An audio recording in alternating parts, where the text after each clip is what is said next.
Hey there, I'm Farah and I'm 28 years old. Get ready to grab your snacks because this story is one heck of a roller coaster ride. My life has been like a wild whirlwind, full of twists and turns that I never saw coming. And let me tell you, it's been a journey. So buckle up and let's dive straight into the madness. Like I said before, I'm far just a regular girl who'd had her fair share of struggles. You know how some people have parents to guide them through life? Well, I didn't have that luxury. I was an orphan navigating the world on my own and having to fend for myself when I turned 18. As you can imagine, I made a bunch of dumb decisions along the way. But wait, here's where the plot twist comes in. Despite all the chaos and uncertainty, life threw me a bone. I scored a full-ride scholarship to a decent university, can you believe it? I went from feeling like I'd end up on the streets to having this incredible opportunity. I decided to take advantage of this and major in both finance and media, a combination that felt like the ultimate power move, mainly because I didn't know what else to do. Fast forward to my graduation, I was ready to take on the world armed with my dual degrees and a determination like no other. I was on a mission. I felt like I could conquer anything and I was ready to prove it. But as we all know, life loves to throw curveballs. Cue COVID-19, the global pandemic that flipped everyone's plans upside down. Remember that? Suddenly, everything was uncertain and the world was changing at an unprecedented pace. Like so many others, I had to adapt quickly. I knew I had to pivot if I was going to survive this. I began exploring remote job opportunities and diving into the world of online work. Turns out, I had a knack for things like affiliate marketing and content writing. My background in finance and media turned out to be the perfect combo for this digital landscape. And here's where things get even more interesting. As I delved deeper into this online world, I realized I was onto something big. My hard work paid off and I was rising through the ranks as a promising businesswoman. The more I learned, the more I earned. Not just financially, but in terms of confidence and self-belief. All right, folks, we're diving back into the story, and let me tell you, the plot only fiends from here. So I was on this wild ride conquering the online world with my affiliate marketing skills, right? Well, that's when I crossed paths with the guy who would change my life. Allie. At first, things were pretty great between us. We clicked, we laughed, and life felt like an exciting adventure. And here comes the twist. Within a mere 6 months of knowing each other, we decided to take the plunge and get married. Now let me just say, in hindsight, I realized we rushed into things way too quickly. Like, come on, 6 months is barely enough time to know someone's favorite color, let alone the rest of their life story. Don't get me wrong though, despite the whirlwind romance, I appreciate the learning experience. Every decision, good or bad, shapes who we are, right? So yeah, I learned a thing or two about slowing down and really getting to know someone before signing up for a lifetime together. Now let's talk about Allie's reaction to my work. When he first asked what I did, he kind of brushed it off like, "Oh, that's cute, you're dabbling in some online stuff." Little did he know, my little online gig was about to blow up in a major way. I'm talking viral posts, the kind that sends your follower account soaring and your bank account doing the cha-ching. Suddenly, I wasn't just pulling in a few bucks here and there. Nope, I was raking in some serious cash. And guess what? I became wealthier than my own husband. Yeah, you read that right. And here's where the drama ramps up. Allie, bless his ego, wasn't exactly thrilled about the whole situation. Imagine this, a guy who thought my job was some adorable little side hustle was suddenly staring at my skyrocketing bank balance. And well, let's just say he wasn't jumping for joy. I could practically see his pride deflating like a balloon. It was like watching a reality show unfold right in front of me. Then one day he approached me with this BS. "Hey Fard, I've been thinking about your whole online thing. Do you really believe it's a sustainable career?" "What do you mean?" "I mean, don't you think it's time to consider something more stable? It's nice that you're trying this out, but come on. Let's be realistic. You're not really making a significant income from it." "Excuse me, are you saying my work isn't worthwhile?" "I make more money than you. This seemed to tick him off because I swear I almost saw the vein in his forehead burst. No, that's not what I'm saying. I just think it might be better if you focus on something more concrete, like finding a steady job or even just staying home and taking care of things here, like a traditional housewife. Ali, you have no idea how much effort I put into this. I've worked my tail off to build my online presence, to connect with people, and yes, to make money.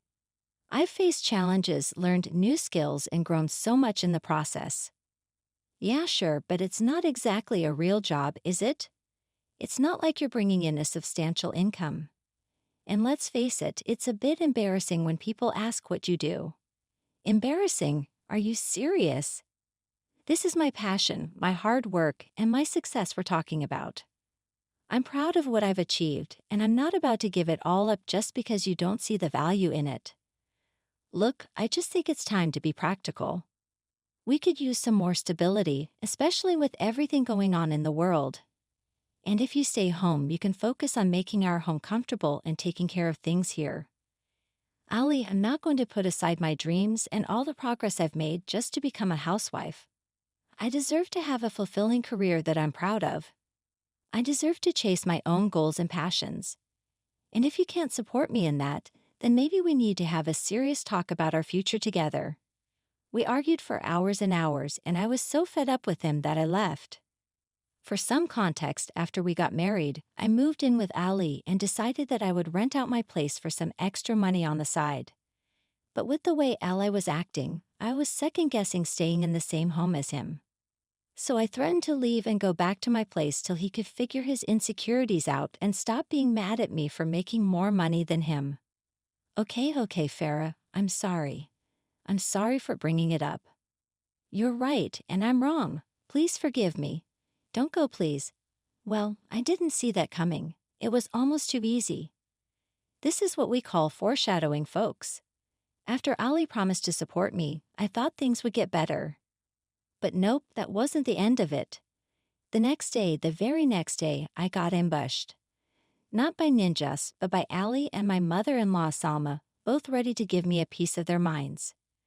They shouted at me, berating me for not heeding Ali's advice and continuing with my stupid online thing.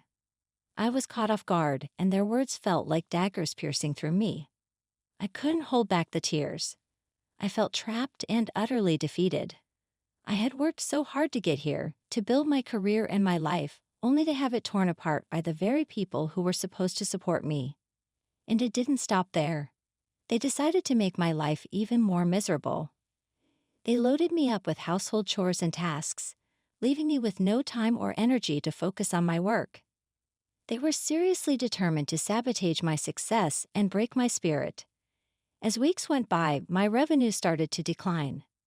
My once thriving online presence was crumbling, and with it, my confidence and my self-worth. I was living in a nightmare, trapped in a cycle of abuse and manipulation that I couldn't escape. Every day I'd sit in front of my computer trying to salvage what was left of my work. But the weight of their insults and demands was suffocating. I felt like I was drowning, unable to catch my breath, let alone regain control of my career. The worst part? I started believing their insults. Started believing that all I was meant to be was some bright housewife. I was stuck between a rock and a hard place. On one hand, I wanted to pack up and leave to go back to my own house and reclaim my independence. But on the other hand, fear held me back. I was scared of the consequences of their anger, of the unknown. I desperately wished things had turned out differently. I wished I could go back to the days when I felt invincible, when I believed I could take on the world. I thought I could handle it, endure whatever they threw at me. But there's a limit to how much anyone can take, and that day, that breaking point, well, it came like a freight train. Ali had pushed me to my limit. He'd been forcing me to cook, not just a meal, but a feast, only to reject it all and make me start all over again. I was cooking from 8 o'clock a.m. to 11 o'clock p.m., giving me zero time to work on my job. It was like a sick game to him, a way to assert control and keep me on edge. And on that day, I couldn't take it anymore. I stood my ground and told him to stop treating me like a servant, like I was there to cater to his whims. Well, let's just say he didn't take that well. He got angry, angrier than I'd ever seen him before, and then he did something he'd never done before. He hit me. That smack across my face was like a wake-up call. Suddenly, everything became clear. As I fell to the ground, I felt something snap inside me. It was as if I finally realized the extent of the abuse I'd been enduring. I looked up at him, anger and fear coursing through me, and without thinking, I grabbed the nearest object, a knife. I pointed it at him, my hand trembling but my resolve unwavering. For I don't know what came over me. I'm so sorry. Please hear me out. Crap, why did I just do that? His apologies fell on deaf ears. I'd heard the excuses before.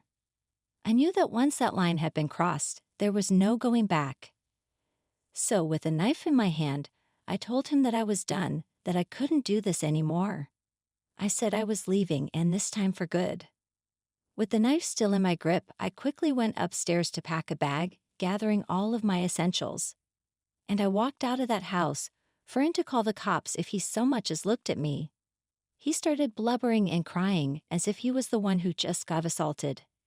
And that's when I knew that I could never love him, that toxic environment that had suffocated me for far too long. I didn't know where I was going, but I knew I couldn't stay there.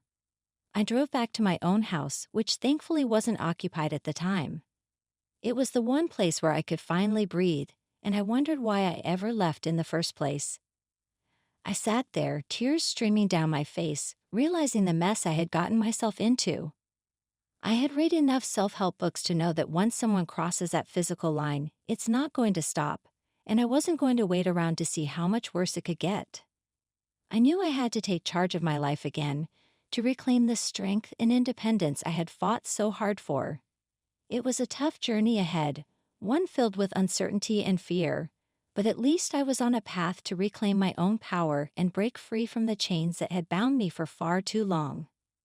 I sat there in my own home, finally able to face the truth that I had been avoiding for so long. The reality of the abuse I had endured settled in, and I let myself break down. I allowed the tears to come, to wash away some of the pain that had been buried deep within me. Amidst my emotional turmoil, my phone continued to ring incessantly. Each call was from Salma. I had been ignoring her calls, hoping that if I stayed quiet, she would eventually give up, but she was persistent, and eventually I answered, my voice heavy with exhaustion. Salma's voice on the other end sounded different, sad, almost defeated. She pleaded with me to go back to Ali, to sort things out, to mend the broken pieces of our marriage. Her words were like daggers, reminding me of the twisted web of guilt and manipulation that had kept me captive for so long. I scoffed at her words, unable to believe the audacity of it all. Loving conversation overcome anything. If only it were that simple. I told her, without mincing my words, to go to hell along with her son. I made it clear that I was done, that I would never return to that nightmare they called home, and that they should leave me alone. But Salma's tone shifted, her desperation turned into threats, ones that sent shivers down my spine. She told me that if I left, Alec could take my money I had worked so hard to earn. We didn't do a prenup. He could do that. I didn't know what to say, so I hung up the phone, my hands trembling. Fear crept in once again as the realization sank in that this wasn't over. They wouldn't just let me go. I knew deep down that I couldn't stay in that house. I couldn't risk them showing up at my doorstep, forcing me to go back to that hellscape. With a heavy sigh, I knew what I had to do. I couldn't let them control me any longer. I had to take control of my own destiny, put my safety and well-being first, and run as fast as I could. And that meant leaving everything behind, the abuse, the manipulation, and yes, even the house. It was a terrifying decision, but it was one I knew I had to make to finally break free from the chains that had held me captive for far too long. I wasted no time in leaving that potential house of horrors. The next morning, before the sun even rose, I packed up what little I could salvage from that place: clothes, shoes, toiletries. I was leaving everything behind, not wanting any remnants of that old life. The house was put up for sale, a chapter I was desperate to close. With the help of a few supportive friends, I managed to find a buyer within a week. The relief was palpable. Not only would I finally have some financial independence, but I could sever that last thread tying me to my abusers. It was a fresh start I so desperately needed. I chose to move to a smaller town, one far away from the memories and pain of my past. A town with just 33,000 people, a place where I could disappear in the anonymity of a smaller community. The peace and quiet were exactly what I craved, a chance to heal and gather my strength for the battles ahead. Blocking Ali and Salma on all fronts, I tried to create a distance between us, but the fear of them finding me lingered like a shadow. Despite that, I settled into my new life, working on rebuilding my online business and reclaiming my sense of self. Months went by, and I started feeling a sense of security in my newfound surroundings. And then, like a bad dream, Ali reappeared. He created new social media accounts, attempting to contact me. The messages were a mix of anger, desperation, and manipulation, telling me to stop being ridiculous and to come back home. I was vigilant, blocking every new account he created.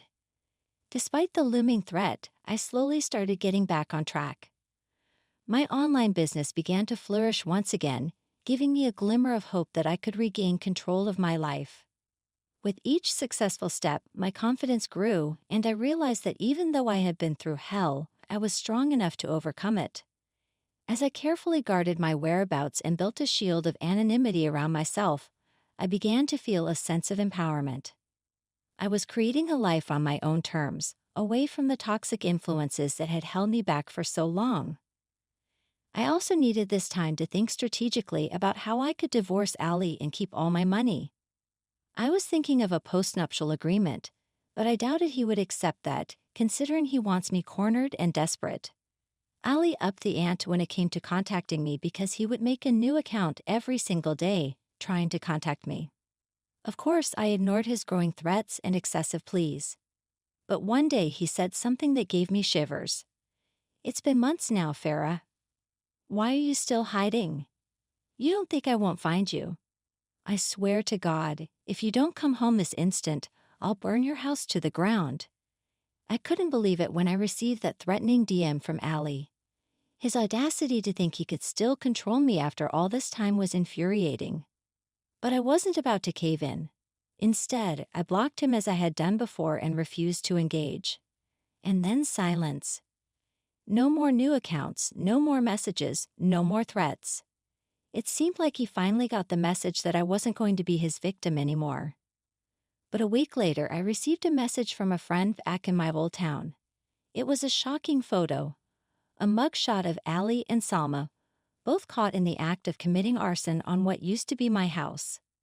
I quickly did my Googles and found that they were indeed arrested for arson, with Salma stupidly revealing that they thought there was someone else in the house, and had they known, they wouldn't have done it. So now they're also being booked for conspiracy to commit murder. What idiots! The twist was surreal. They had actually tried to burn down that house. The new owner had managed to catch them in the act, stopping the fire before it could consume the place. The sheer audacity of their actions left me stunned, yet I couldn't help but feel a mixture of emotions: shock, anger, relief. Knowing that they were now behind bars awaiting trial brought a sense of vindication. They wouldn't be able to escape the consequences of their actions this time. With their hearings pushed far into the future, they were stuck in a stinky, crappy jail cell, unable to continue their torment of me. It was a strange mix of emotions. Part of me still felt the fear of their potential threat, but a bigger part of me was relieved that they were finally facing justice. Right now, I'm working with a lawyer to ensure that I am protected when I divorce that scumbag. Wish me luck, you all. And if you have any advice on how I can sever the ties with that family fully, please let me know.